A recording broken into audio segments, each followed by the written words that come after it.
Carta de Paulo aos Romanos, capítulo 3, versículo de número 20. Assim está escrito na palavra do Senhor. Portanto, ninguém será declarado justo diante dele, Glória, glória. baseando-se na lei.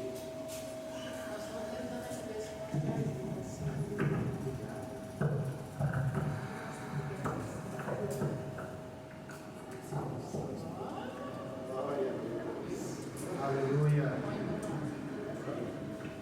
Glória a Deus.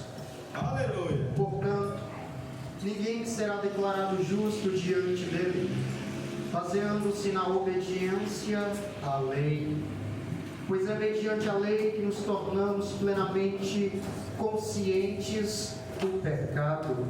Mas agora se manifestou uma justiça que provém de Deus, independente da lei, da qual testemunham a lei e os profetas. Justiça de Deus mediante a fé em Cristo Jesus, para todos os que creem.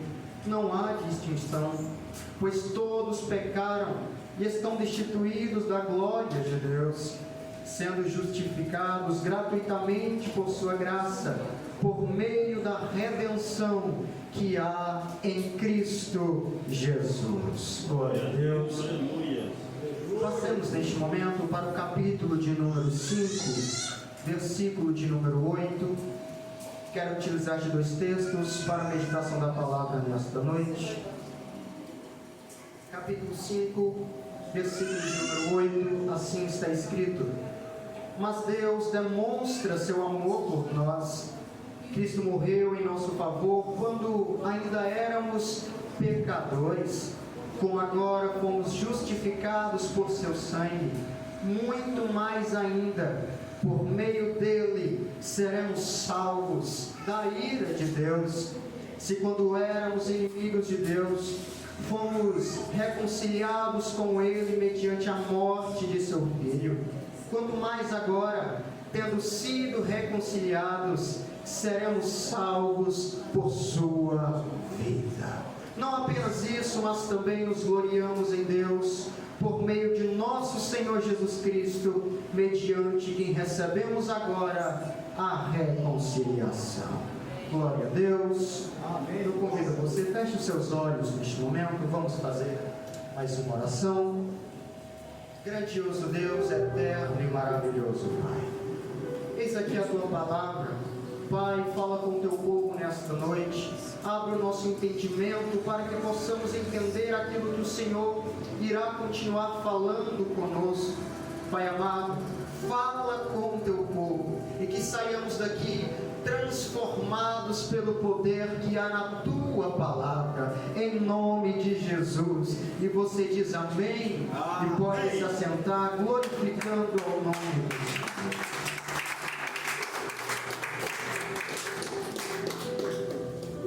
Glória a Deus.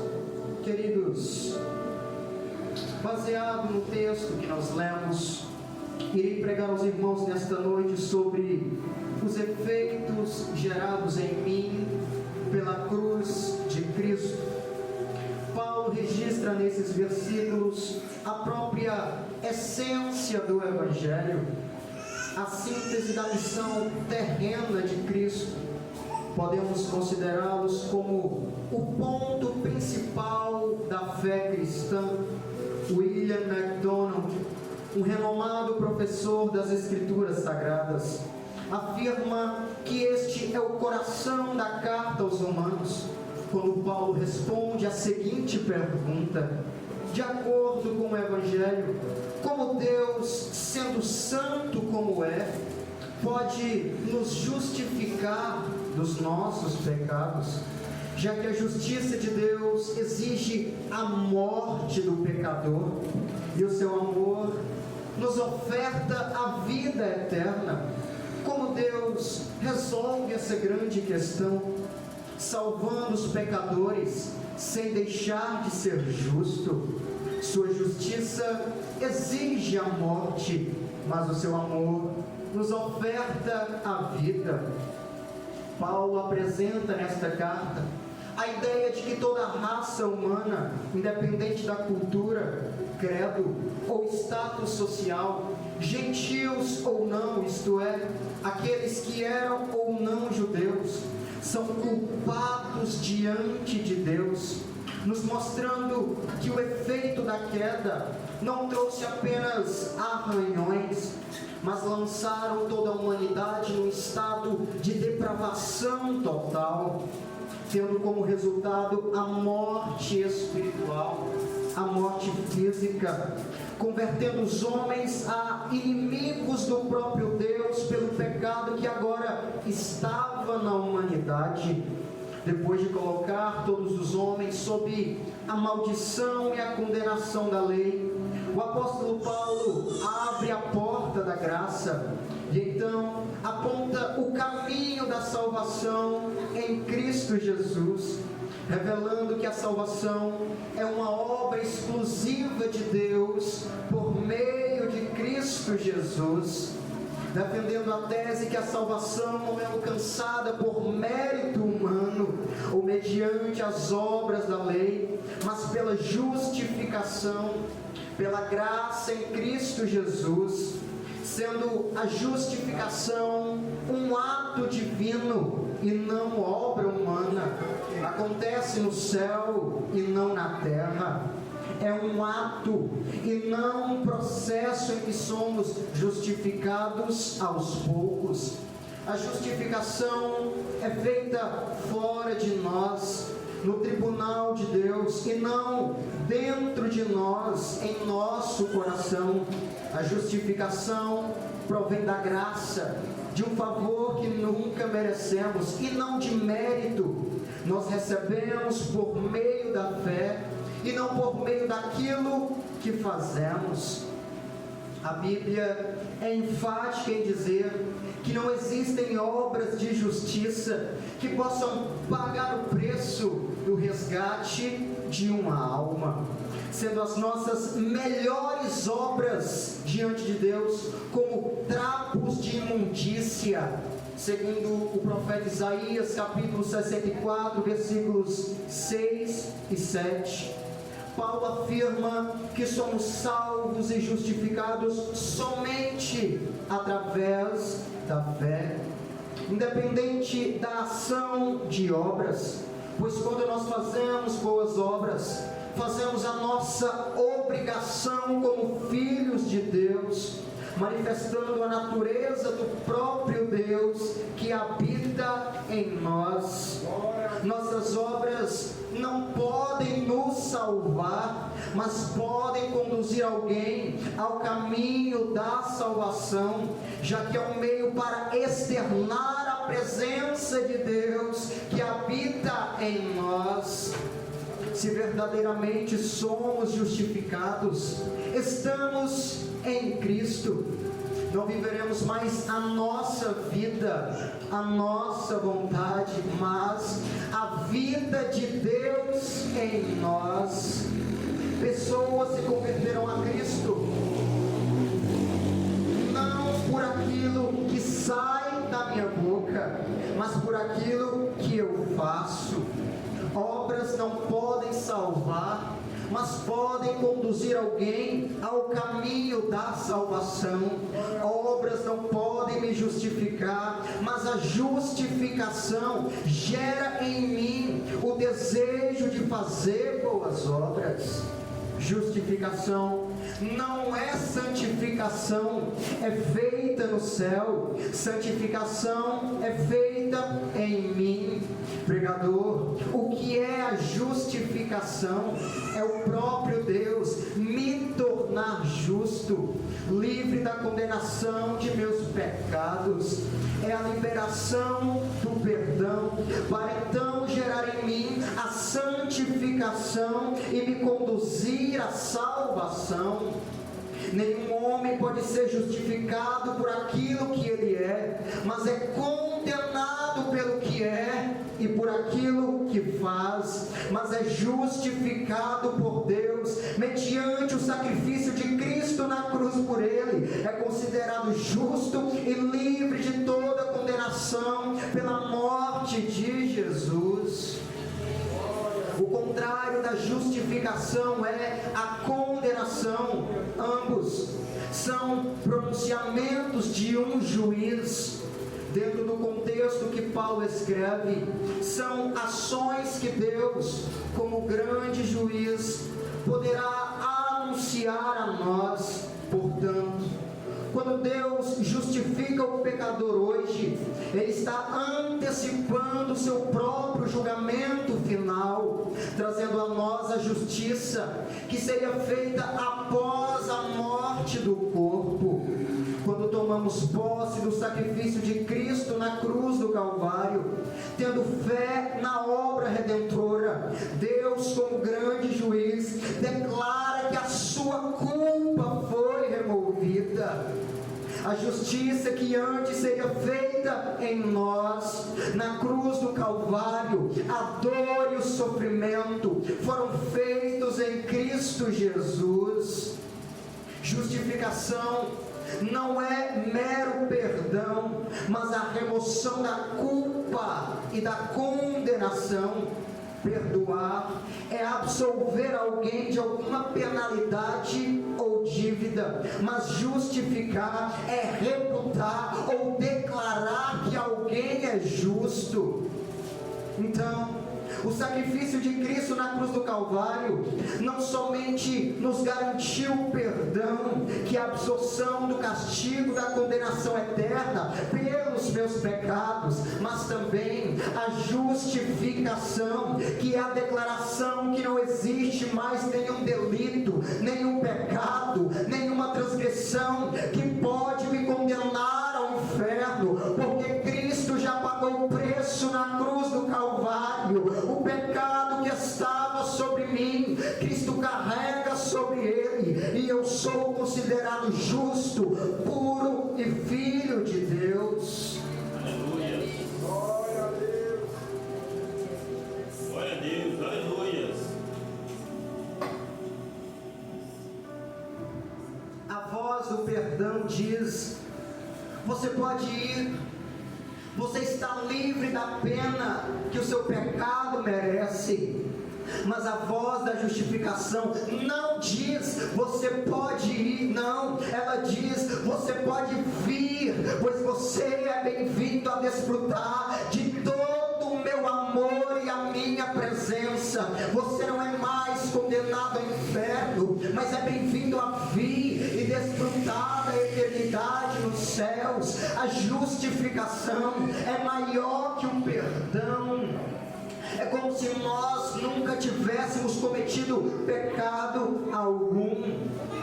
Quando alguma autoridade perdoa um criminoso, não é um ato de justiça, pois o perdão não está fundamentado no cumprimento e na satisfação da lei.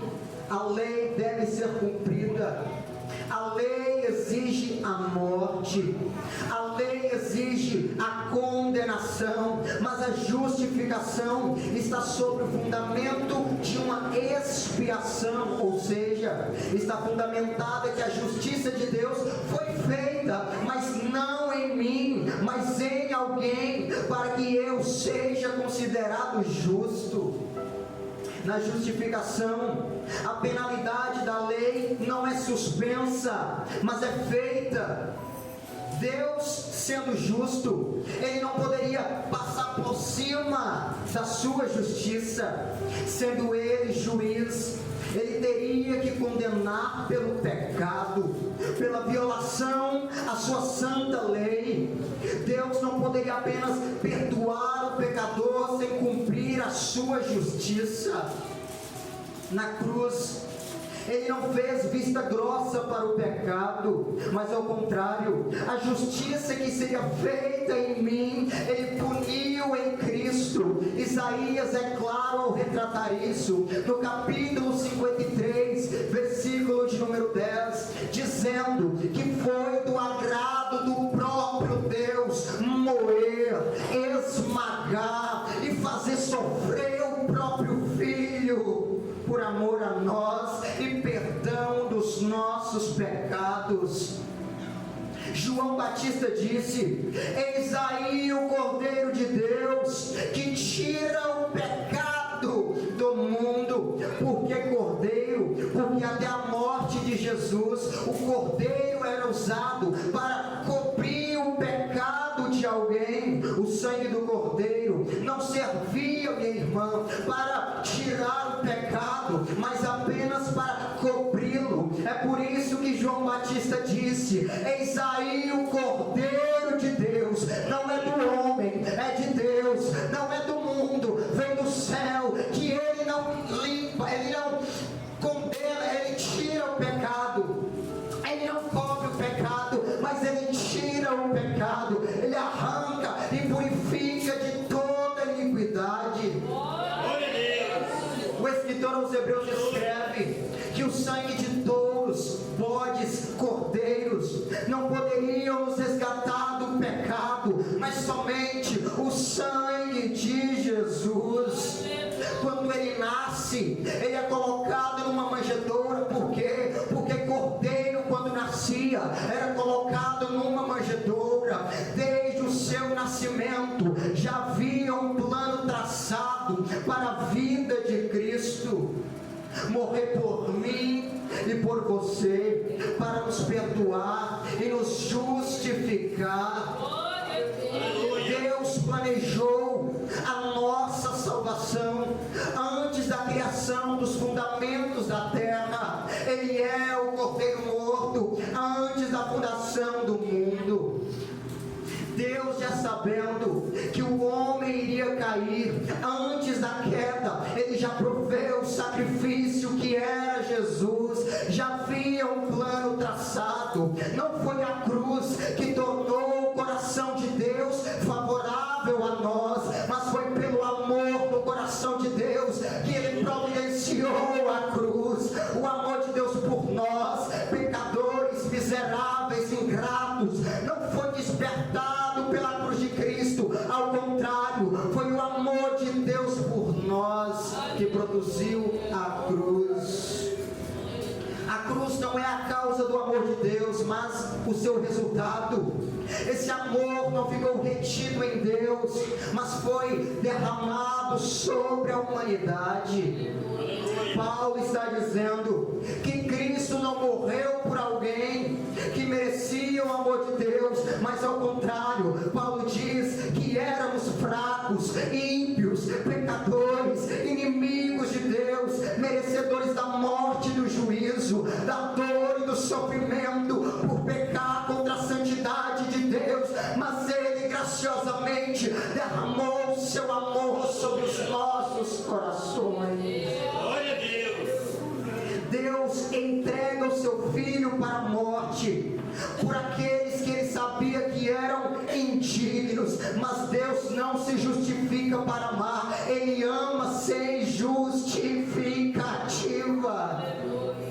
A prova do amor de Deus é a cruz de Cristo, é o seu sangue que foi derramado. Não existe história de amor que se compare com a que encontramos na cruz, pois por meio dela nós temos uma abertura ao coração de Deus. Não sendo esse sacrifício um heroísmo por nós, mas a humilhação extrema.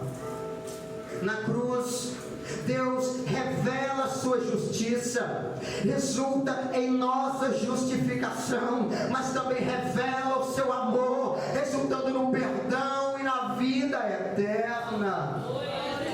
Sendo esse amor não um sentimento apenas, mas uma ação, Deus deu o seu Filho, ele deu tudo, ele deu a si mesmo. Deus não amou somente aqueles que o amavam verdadeiramente, mas aqueles que lhe viraram as costas.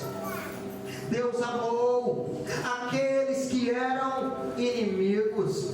E por isso, não foi Cristo que tomou a iniciativa, no sentido de fazer algo que o Pai não estava disposto a fazer, mas não há dúvida que Cristo veio por sua própria vontade e se entregou gratuitamente como cordeiro imaculado, santo e perfeito.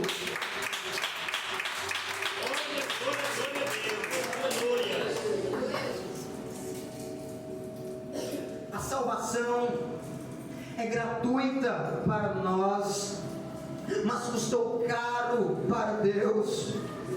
Custou a vida do seu próprio Filho, a vida do próprio Deus. Pedro escreve que não foi por ouro ou prata que fomos resgatados da nossa vã maneira de viver, mas foi pelo precioso sangue de Jesus. Glória a Deus. Joan Chau, um estudioso da Bíblia, afirma que a graça não é meramente um favor imerecido, mas um favor merecido a homens miseráveis, ingratos e culpados.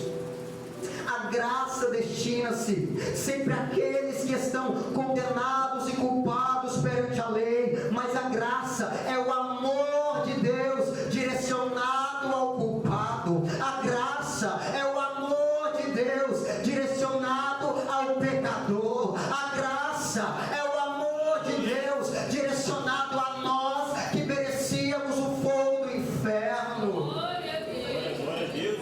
A ponte da justificação é Deus e sua graça, ou seja, o fundamento é a morte de Cristo na cruz do Calvário.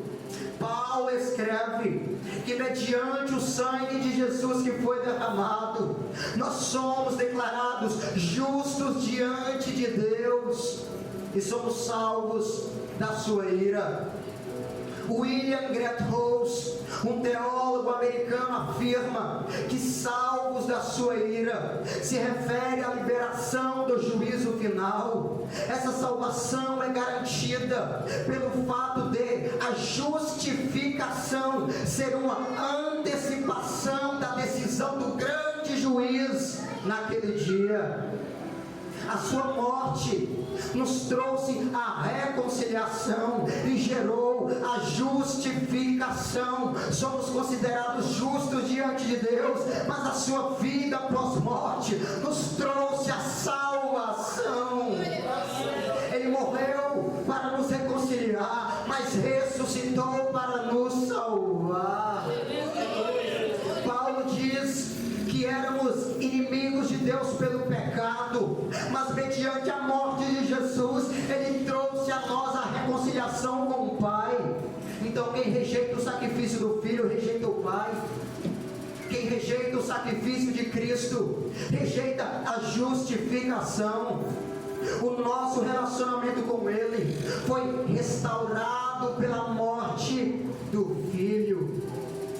Diante disso, a Bíblia afirma que o resultado da salvação está totalmente ligada à reconciliação e ao sacrifício de Cristo. Não há salvação sem reconciliação, não há salvação sem justificação e perdão de pecados.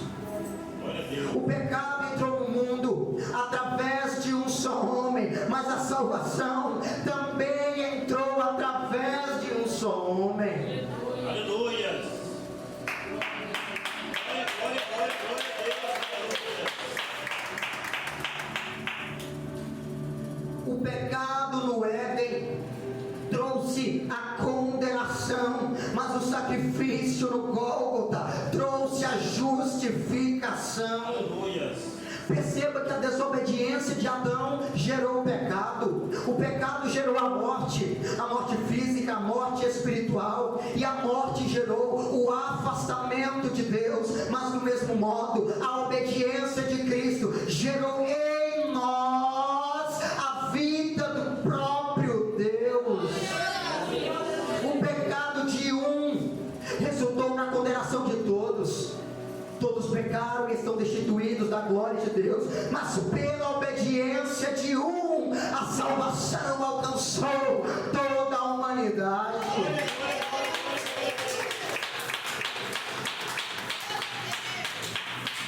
Aleluia.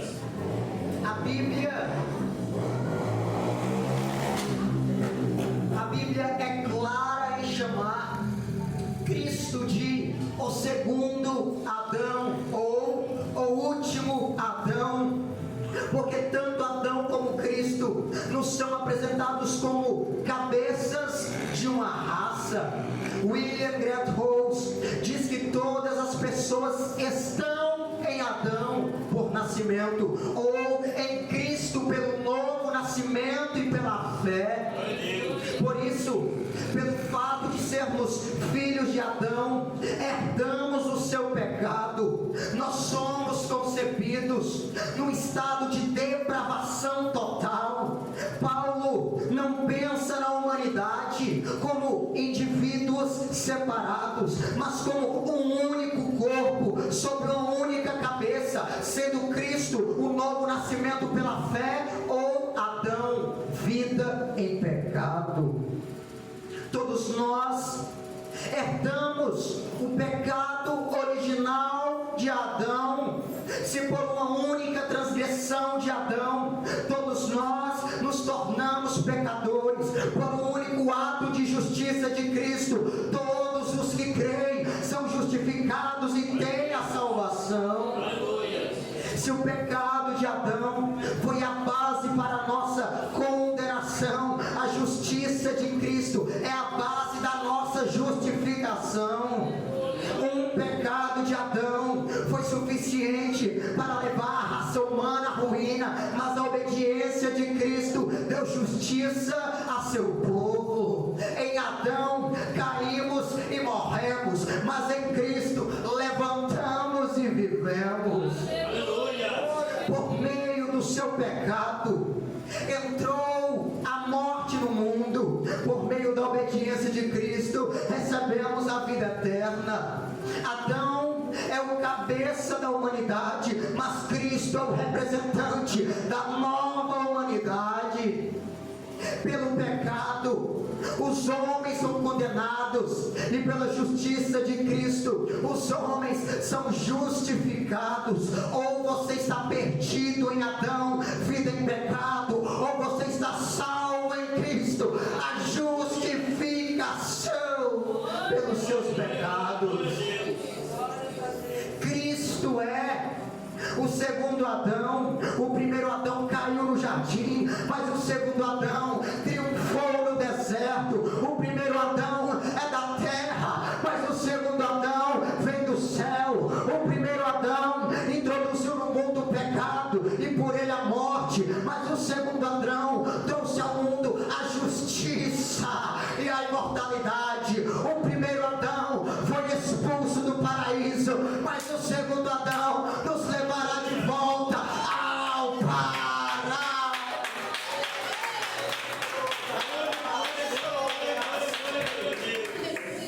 Pela sua morte na cruz do Calvário, pelo sangue que foi derramado na cruz, nos reunimos hoje como igreja para lembrar e celebrar a vitória de Cristo sobre a morte.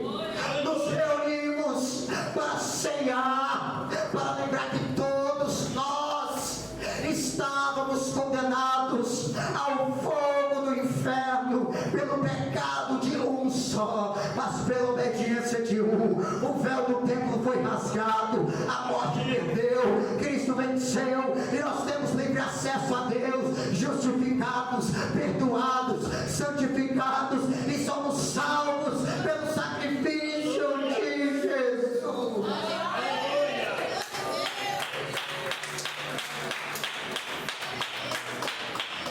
Cristo não apenas morreu por nós, mas vive para nós.